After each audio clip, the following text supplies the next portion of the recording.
My dad chose his new wife and her daughter over me, so I moved in with my brother. When Dad came begging for me to return, I hit him with news that changed everything. All right, so my name's Jason and I'm 17. Life's been pretty messed up for a while now, especially ever since my dad remarried. Like, I didn't think it was possible for things to get this complicated, but here we are. It's been a wild ride, and honestly, I feel like I'm stuck in a nightmare I can't wake up from. Let me start from the beginning, though, so you can get the full picture of how things went down. So, my mom passed away when I was 10, which sucked big time. She had cancer, and it was rough watching her go through it.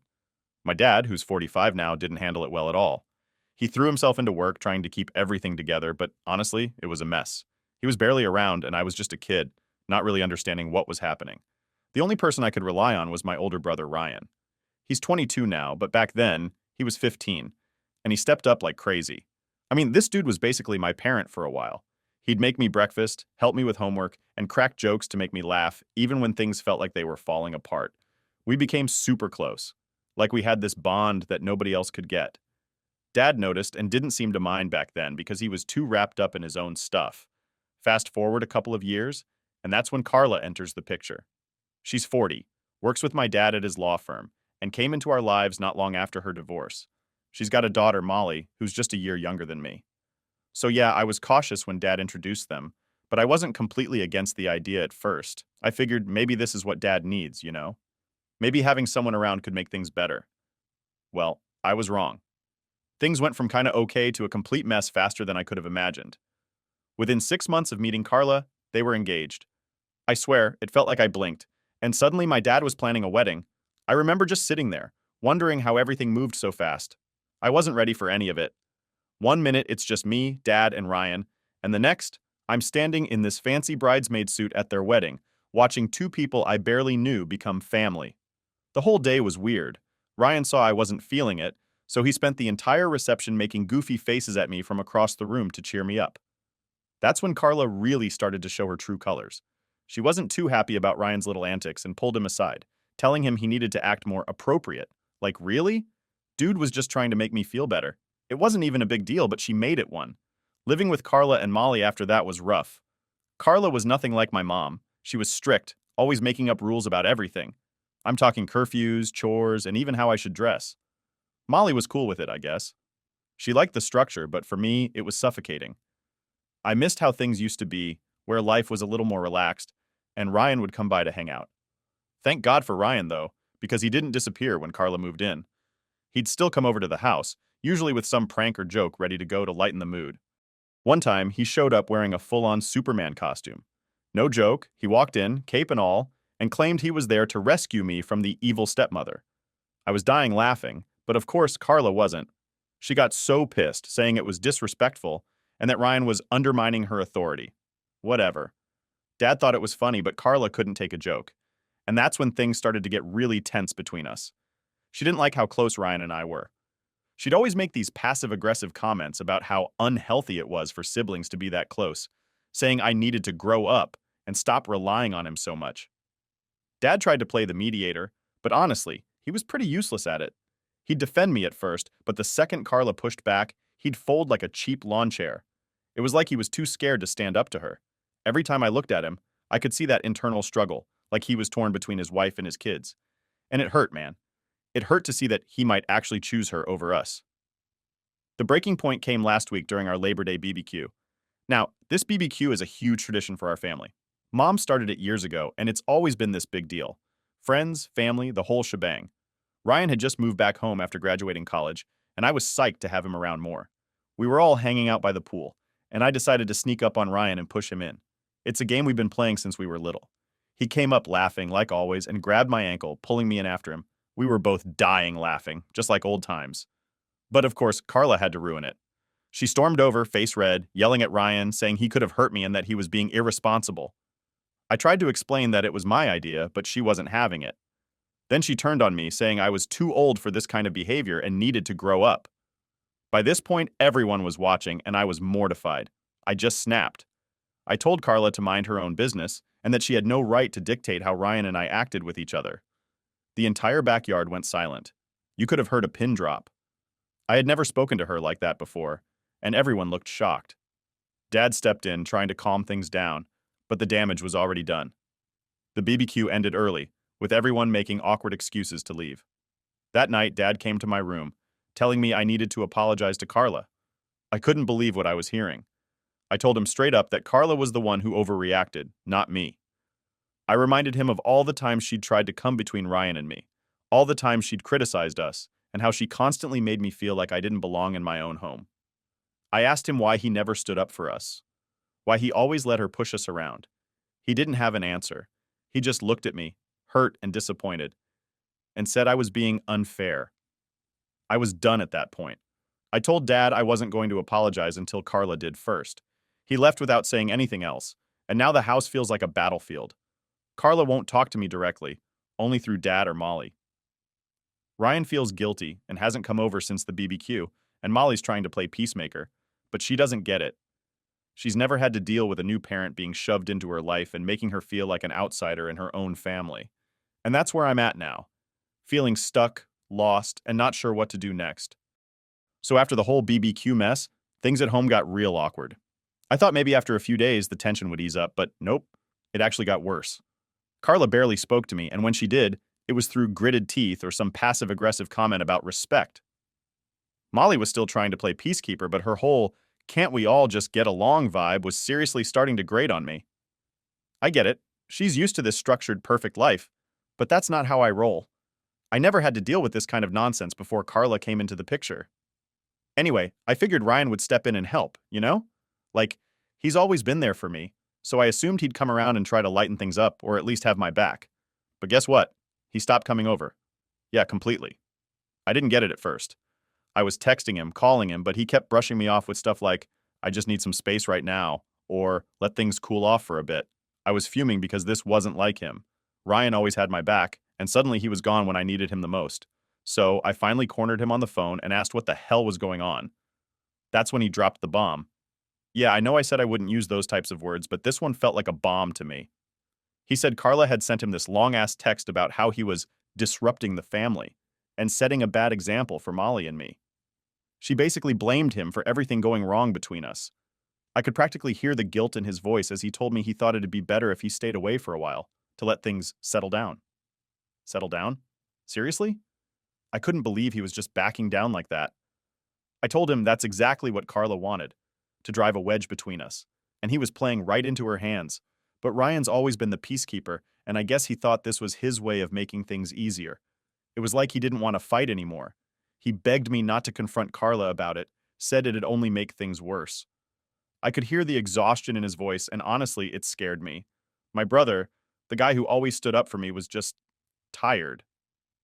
I hung up the phone that night feeling more alone than ever. The one person I could always count on had basically checked out, and I didn't know what to do about it. So I just started keeping to myself more, staying in my room, avoiding Carla and Dad as much as possible. I knew if I tried to talk to Dad, it'd just turn into another lecture about respecting Carla and how she's been trying so hard to make things work. Yeah, okay, Dad. Whatever. Then came the new house rules. Carla must have been feeling real empowered after getting Ryan out of the picture because she laid down a bunch of new rules that were clearly aimed at me. First, she decided I needed a curfew, a 9 p.m. curfew on weeknights and 10 p.m. on weekends. Like, I'm 17, not 12, and it wasn't like I was out partying every night. But here's the kicker. Yeah, I used it. Sue me. Molly didn't get a curfew. When I pointed out how unfair that was, Carla said it was because Molly had proven she was responsible, and I hadn't. Oh, and she started checking my phone. Not in a casual, let's see who you're texting way, but full-on monitoring my phone usage, as if I was some sort of delinquent. She even threatened to take away my car privileges if I didn't start showing more respect around the house. And the worst part? Dad just sat there nodding along like a puppet. He didn't really seem to agree with her, but he sure as hell wasn't going to disagree either. It was like every time Carla pushed, Dad caved, and I felt more and more isolated. The breaking point came when I overheard them arguing about me one night. I wasn't trying to eavesdrop or anything, but our house isn't exactly big, and when voices get raised, you can hear everything. Carla was saying that it'd be best if I went to live with my grandparents for a while, to learn some discipline. She even had the nerve to bring up how her parents sent her to live with an aunt during her rebellious phase and how it straightened her out. I was furious. I felt like I was being pushed out of my own home, just because I wasn't fitting into Carla's perfect little family plan. And the worst part? Dad wasn't fully against the idea. He wasn't all in, but he wasn't shutting it down either. That hurt more than anything. Like, after everything we'd been through, after losing Mom and trying to rebuild our lives, he was just going to let Carla push me away like that. I didn't know what to do. I felt trapped. I couldn't talk to Dad because he was clearly under Carla's thumb, and Ryan had bailed on me. Molly was trying to play it cool, but she didn't get it. She had never had to deal with losing a parent or suddenly having a new one forced into her life. This was normal for her, but for me, it felt like I was losing everything all over again. I was losing my home, my family, and even myself. That's when I started thinking about moving in with Ryan. He'd offered before, but I didn't take it seriously until now. The thought of leaving Dad behind tore me up inside, but I couldn't keep living like this. I felt like I was suffocating under Carla's rules, and Dad wasn't going to do anything about it. Moving in with Ryan meant starting fresh, maybe even changing schools for my senior year, but at least I'd have some breathing room. I spent a lot of time thinking about Mom during all this. I'd sit in my room looking at old photos or flipping through the photo album she made me before she died. There was one picture that always stood out to me. Me, Ryan, Dad, and Mom at the beach. I was on Dad's shoulders, and Mom was laughing while Ryan made a goofy face for the camera. We looked so happy back then, like nothing could ever break us apart. But here we are, broken. I wondered what Mom would say if she saw us now. Would she tell me to try harder with Carla? Would she understand why I couldn't? I didn't know. All I knew was that I couldn't stay in that house any longer, not with the way things were. So I made a decision. I packed a bag, grabbed the photo album, and called Ryan. That was it. I was done trying to make things work with Carla and Dad. If they couldn't see what was happening, then I couldn't stick around to watch them ruin what little family we had left. All right, so here I am, staying with Ryan. It's been about a week since I packed up and left Dad's house, and man, it's weird. Like, I feel relieved, you know? No more walking on eggshells around Carla or listening to her stupid rules. I can actually breathe here. Ryan's apartment isn't anything fancy. He's still trying to get on his feet after graduating, but it feels like home. It's small, a little messy, but there's none of that tension hanging in the air like back at Dad's place. The first couple of days were kind of nice. Ryan didn't pressure me to talk about everything, and we just hung out like we used to. We binge-watched some terrible reality shows and ordered pizza, basically avoiding real life for a bit. But as the days went on, reality started creeping back in. I knew I couldn't just hide out forever. School was still a thing, and I had to figure out how to explain all this to my friends without sounding like my life had completely gone to shit. But the biggest thing on my mind? Dad. He hadn't stopped texting and calling since the minute I walked out the door. At first, I ignored it. I didn't want to deal with him or hear another one of his lame excuses about how I should respect Carla or how she was just trying to make things work. But after a while, the guilt started creeping in. I missed him. Despite everything, he was still my dad, and I couldn't just erase that. So one night, after Ryan had gone to bed, I sat down with my phone and scrolled through all the missed calls and messages. There were dozens of them, most saying the same thing. Come home. We can talk this out. He apologized, said he didn't mean to hurt me, that he didn't realize how bad things had gotten. It felt like a knife twisting in my gut because a part of me wanted to believe him. I wanted to believe that he would stand up to Carla and that we could fix everything. But another part of me knew better. He'd been choosing her over me for years now. Why would it be any different this time? I decided to call him back. It was late, and I didn't know if he'd even pick up, but I couldn't keep ignoring him forever. He answered on the second ring, his voice tired but hopeful.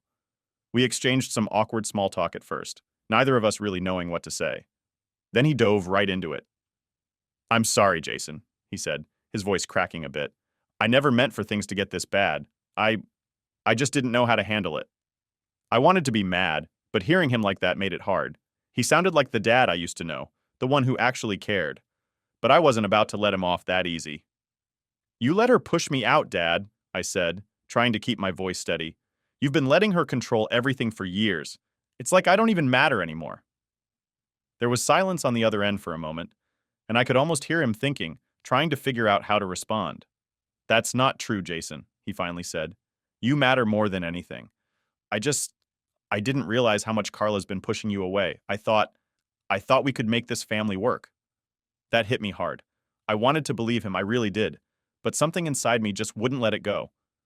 Then why didn't you stand up for me? Why did you let her treat me like crap? I asked, my frustration boiling over. You always took her side, Dad. Always. He sighed, and for a second I thought he was going to start crying. I was scared, Jason. After your mom died, I didn't know how to do this on my own. When Carla came into my life, it felt like a second chance, a chance to rebuild. But I never wanted to lose you in the process. I didn't know what to say to that. I'd never heard Dad sound so vulnerable before, and it threw me off. But at the same time, I couldn't just forgive him. Not yet. I don't know if I can come back, Dad, I finally said, my voice barely above a whisper. Not with her still there.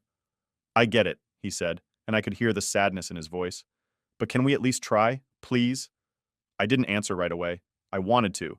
I wanted to say yes and go back to how things used to be. But I knew that wasn't possible. Things were too messed up now. I'll think about it, I told him, and before he could say anything else, I hung up. That night, I couldn't sleep. I kept replaying the conversation over and over in my head. Was I being too hard on Dad? Should I give him another chance? Or was I right to stay away? I didn't know anymore. I felt torn between wanting my old life back and knowing that things would never be the same. The next day, Ryan noticed something was off. I guess I wasn't as good at hiding my feelings as I thought. We were sitting in the living room, eating breakfast, when he finally asked, "You okay, man?" I shrugged. "Yeah, I guess. I talked to Dad last night." Ryan raised an eyebrow. "And?"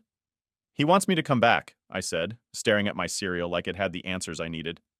He apologized, said he didn't realize how bad things were.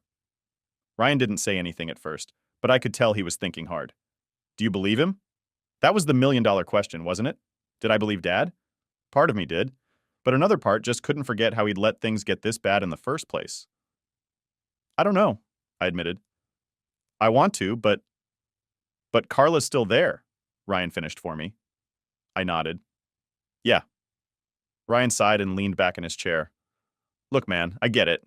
I know you miss Dad, and I know you want things to be different. But if you go back and nothing changes, you're just going to end up right back where you started. He was right. I knew he was right, but it didn't make the decision any easier. For the next few days, I kept going back and forth in my head. I'd get a text from Dad, and it would make me want to pack up and head back home. But then I'd remember all the crap I'd been dealing with, and I'd change my mind again. It was exhausting. Finally, after about a week of indecision, I decided to have one last talk with Dad. Not at the house, though. I wasn't ready to face Carla yet. I texted him to meet me at the park where we used to go when I was a kid. It felt like neutral ground, a place where maybe we could talk without all the baggage hanging over us. When Dad showed up, he looked like he hadn't slept in days. His hair was messier than usual, and he had bags under his eyes. For a second, I felt guilty for putting him through all this.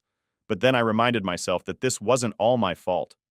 We sat on one of the old benches, neither of us saying anything at first. Finally, Dad broke the silence. I've missed you, Jason, he said, his voice soft. I've missed you too, Dad, I admitted. But I don't know if I can come back. Not with how things are. He nodded like he'd expected that. I get it, but I want you to know I'm trying. I talked to Carla. I told her things need to change. That surprised me. What did she say? She wasn't happy about it, he said with a slight smile. But I don't care. You're my son, Jason. I can't lose you. Hearing that made something shift inside me. Maybe there was a chance to fix things after all, but I still wasn't sure if it was enough. I just need some time, I told him, and for the first time Dad didn't push. He just nodded and said, take all the time you need. Update 1. So after that talk with Dad at the park, I thought maybe things would start to settle down.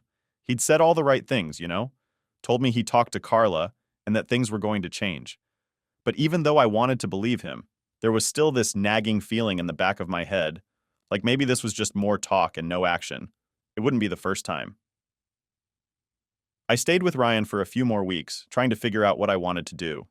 Ryan was cool about everything, never pushing me to make a decision. We kept things pretty chill, just playing video games and hanging out, but I could tell he was worried about me. I wasn't sleeping great, and I kept going back and forth in my head about whether or not I should move back in with Dad.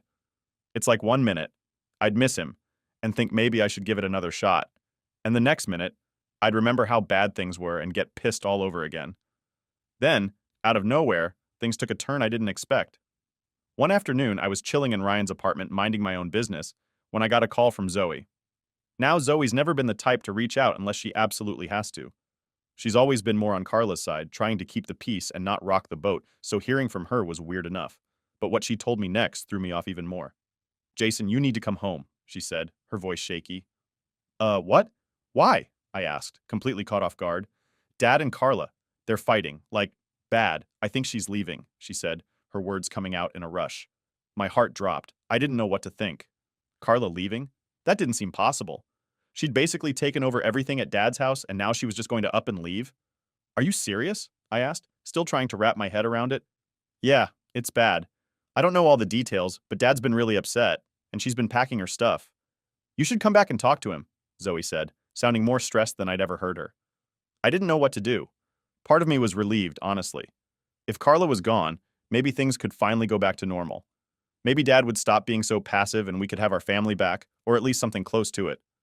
But another part of me was wary. It felt too sudden, too convenient. Like, what changed? I told Zoe I'd think about it and hung up. Then I sat there for a while, just staring at my phone, trying to process everything. Ryan walked in a few minutes later, noticed I looked off, and asked what was up. I told him about the call, about Carla maybe leaving, and how Zoe wanted me to come back home. Ryan didn't say anything for a minute, just sat down across from me, thinking. Finally, he said, "Do you really think things are going to be better if she leaves? Like, I get why that seems like a good thing, but is that really going to fix everything?" I hadn't thought about it like that. I was so focused on Carla being the problem that I didn't really stop to consider if things would actually get better without her. But Ryan was right. There was more to it than just Carla.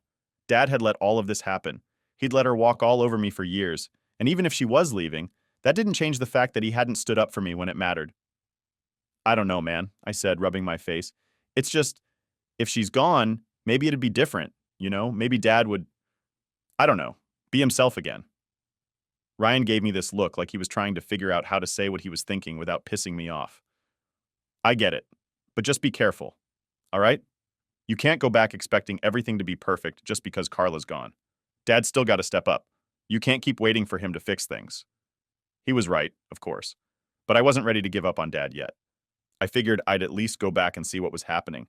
Maybe, just maybe, things could change. So I texted Zoe and told her I was coming over. The whole ride there, I was on edge, my mind racing. What would I find when I got there? Would Carla be gone already? Would Dad actually be willing to talk? I didn't know what to expect, but I had to find out.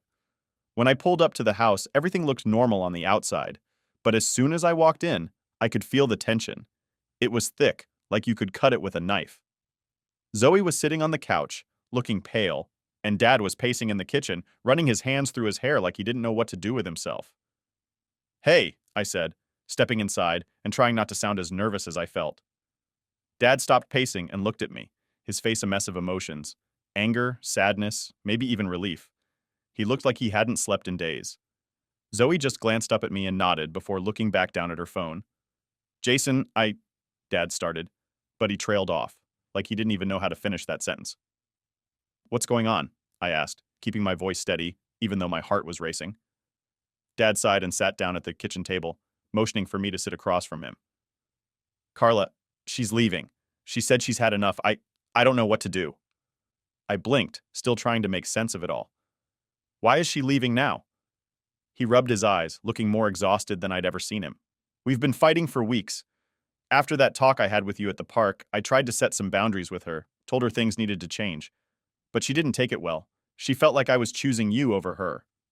My stomach dropped. Was this my fault? Did Carla leave because of me? "I didn't want this, Jason," Dad said, his voice breaking a little. "But I couldn't just keep letting her control everything. I tried to make it work, but..." I didn't know what to say. Part of me was glad he'd finally stood up for me, but the other part felt guilty as hell. I didn't want to break up his marriage, even if Carla was awful. I just wanted things to be fair, to feel like I mattered. "Do you want her to leave?" I asked, trying to figure out where his head was at. Dad looked at me, his eyes filled with pain. "I don't know. I love her, but I can't lose you. I don't know what the right thing is anymore." For the first time in a long time, I saw how broken he was. He wasn't the strong, put-together dad I remembered from before Mom died. He was just a guy trying to hold his life together, and it was all falling apart. We sat there in silence for a while, neither of us knowing what to say. Zoe had disappeared upstairs at some point, leaving Dad and me to figure this mess out on our own. "I'm not saying I'm ready to come back," I finally said, breaking the silence. "But if things are going to change, if you're really going to put me first, maybe we can work on this." Dad nodded, his eyes filled with hope. That's all I want, Jason. I just want us to try. And maybe for the first time in a long time, we actually could. Update 2. All right, so after that conversation with Dad, I didn't really know where things were going to go. I mean, he said all the right stuff, but after everything that had happened, I wasn't sure if I was ready to just move back in and pretend like things were fixed. It felt too soon. And even though Carla was packing her bags, that didn't mean the whole problem was magically solved. For the next few days, I stayed with Ryan, but the whole situation at home kept weighing on me. Zoe would text me little updates here and there, like how Carla had taken a bunch of her stuff and was staying with a friend, but she hadn't fully moved out yet. And Dad, well, he was trying to keep things together, but he was clearly struggling. I felt bad for him, but at the same time, I was angry that it had taken this long for him to realize how bad things had gotten. Then out of nowhere, Dad calls me and says he wants me to come over for dinner. He's all like, "It's just going to be us, Jason. No Carla."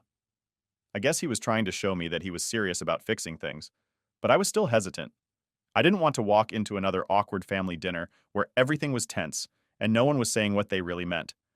But Ryan, being Ryan, said maybe it was worth going, at least to see where Dad's head was really at. So I agreed. I mean, what's the worst that could happen, right? The day of the dinner, I drove over to the house, and as soon as I pulled into the driveway, I could feel this weird mix of emotions. It was the first time I'd been back since I packed up and left, and it felt strange. Like it was still my house, but it didn't feel like home anymore, if that makes sense. When I walked in, Dad was already in the kitchen cooking, which, by the way, is not something he usually does. He's more of the order takeout kind of guy, but there he was, chopping vegetables and trying to look like he knew what he was doing. It was kind of funny, honestly. The place felt quieter without Carla's constant nagging, but there was this tension in the air, like neither of us knew how to act now that things were changing. "Hey," I said, walking into the kitchen, trying to keep things casual. Dad looked up from whatever he was pretending to cook and smiled, but it was that kind of awkward smile you give someone when you're not sure how things are going to go. "Hey, Jason, I'm glad you came." "Yeah, well, I figured I'd see what this dinner's all about," I said, leaning against the counter. We made some awkward small talk while he finished up the food. Nothing serious, just stuff about school and how things were going with Ryan. But I could tell he was working up to something. It was like he wanted to say more but didn't know how to start. Finally, we sat down at the table, and after a few bites of what was probably the worst spaghetti I'd ever had, "Sorry, Dad," he cleared his throat and looked at me. "So, how are you feeling about everything?" he asked, his voice a little shaky, like he was nervous about my answer. I put down my fork and leaned back in my chair. "I don't know, Dad. I mean, it's a lot. Carla leaving, all the stuff that's happened. It's not exactly easy to just move on from." He nodded like he expected that. "I know I messed up, Jason. I should have listened to you sooner. I guess I was so focused on trying to make this new family work that I didn't realize how much it was hurting you." I didn't say anything at first. It was the same stuff he'd been saying for weeks, but it still felt different hearing it face to face. Like, maybe he really was starting to get it. "It's not just about Carla," I finally said, trying to find the right words. "It's about you too. You let her treat me like I didn't matter, and you never stood up for me. Even now, I don't know if I can trust that things will be different." Dad looked down at his plate, clearly struggling with what to say. "I get that," he said softly, "and I don't expect you to just trust me right away. I know I've got a lot to prove to you, but I want to make things right. I'm willing to do whatever it takes."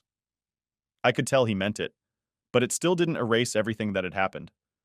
Part of me wanted to just forgive him and move on, but another part of me was still hurt and didn't want to get sucked back into the same cycle. "I don't know if I'm ready to move back yet," I said after a long pause. "I need time to figure things out." Dad nodded, and for once, he didn't try to push me. "That's okay. You can take all the time you need. I just want you to know that I'm here and I'm going to keep working on things, even if it takes a while." We finished dinner in mostly silence, but it wasn't the awkward kind this time. It was more like we were both processing everything, trying to figure out where to go from here. When I left that night, I didn't feel like everything was magically fixed, but I did feel a little better. Like maybe, just maybe, there was hope for us after all. Over the next few weeks, I kept my distance. I stayed at Ryan's and focused on school, trying to keep my head in the game. But Dad kept checking in, sending me texts and calling every few days, not in a pushy way, but just to see how I was doing. It felt like he was really trying, and that gave me some hope. Then, about a month later, something happened that I wasn't expecting. Zoe called me, and she sounded more upset than usual. Jason, you need to come over. It's Dad, she said, her voice shaky. My heart dropped. What's going on? He's been really down lately, ever since Carla left. I don't know what to do. He's not himself, she said, and I could hear the worry in her voice. I didn't think twice. I grabbed my keys and drove over to the house. When I got there, Zoe was sitting on the couch, looking like she'd been crying. Dad was in his office, and when I walked in, I could see what she meant. He looked terrible, like he hadn't slept in days. His usual calm, collected self was gone, replaced by someone who looked completely lost. Dad? I said quietly, stepping into the room. He looked up, and for a second, I wasn't sure he even recognized me. But then he gave me a tired smile. Hey, Jason. I sat down across from him, not really sure what to say. Zoe said you've been struggling. He sighed and rubbed his face. Yeah, I guess I have been. It's just everything. Carla leaving, the stuff with you. I'm trying, Jason. I really am. But I feel like I've failed at everything. Hearing him say that hit me hard. I'd been so focused on my own anger and hurt that I hadn't really thought about how much this was affecting him. He'd lost a lot too. His wife, his relationship with me. It wasn't just about me anymore. You haven't failed, Dad, I said, my voice softer than I expected. You're still here. You're still trying. That's what matters. He looked up at me, and for the first time in a long time, I saw a glimmer of hope in his eyes. You really think so? Yeah, I said, nodding.